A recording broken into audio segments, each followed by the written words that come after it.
Do you ever find yourself thinking or speaking about the actions or even inactions of other people?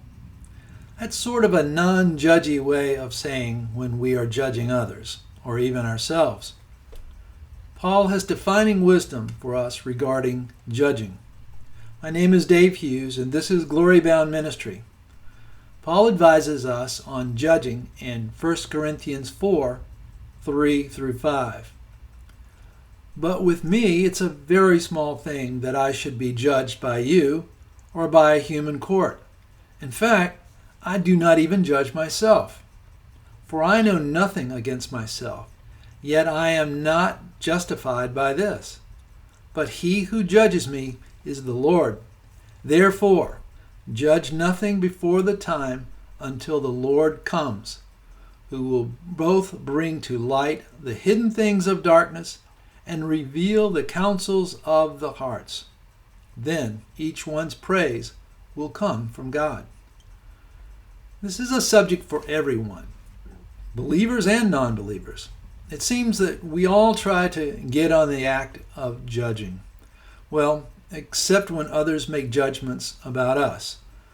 At that point, we believers are quick to point out the sin of judging, and unbelievers begin to shout hypocrite, perhaps rightly so. Paul begins by saying to other believers, "It is no big deal to be judged by you, because he who judges me is the Lord." God judges me, is what Paul's saying. He goes on to say, "In fact, I do not even judge myself. This is the business of God." If you think about this, you might settle on just how accurate this statement is. How accurate even is your assessment of yourself? We can be quite understanding and forgiving, or very harsh in how we judge ourselves. Paul is saying, I do my best and let God. It is he who judges. A point of clarification, Paul is saying this is the context of not being aware of any sinful action. For he says, I know nothing against myself, yet I am not justified by this. That means even though I know I don't have anything I've done wrong, that doesn't make me right, righteous, or just. Please know that even though a person's conscience is free and they know nothing that they have done wrong, it does not make them good or without sin. And why is that?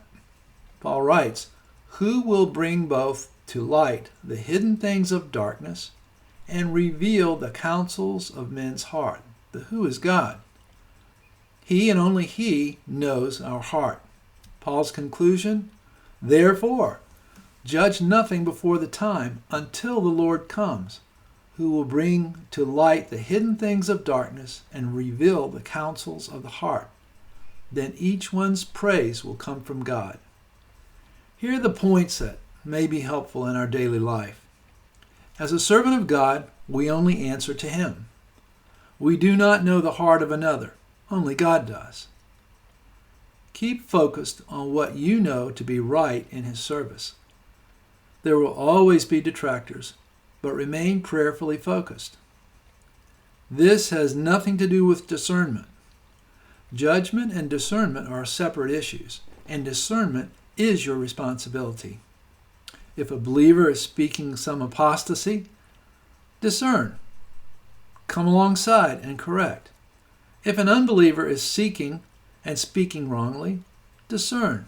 Gently inform, correct, mentor, come alongside. If an unbeliever is frothing at the mouth about little g's or no God, discern. Don't argue. Walk a righteous life. God judges. They're not worth your time.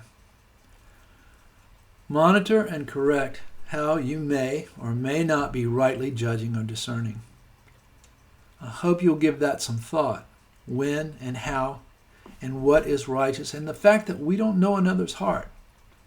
I believe this will bring peace and joy to your life, the peace only that we have when we know the Lord.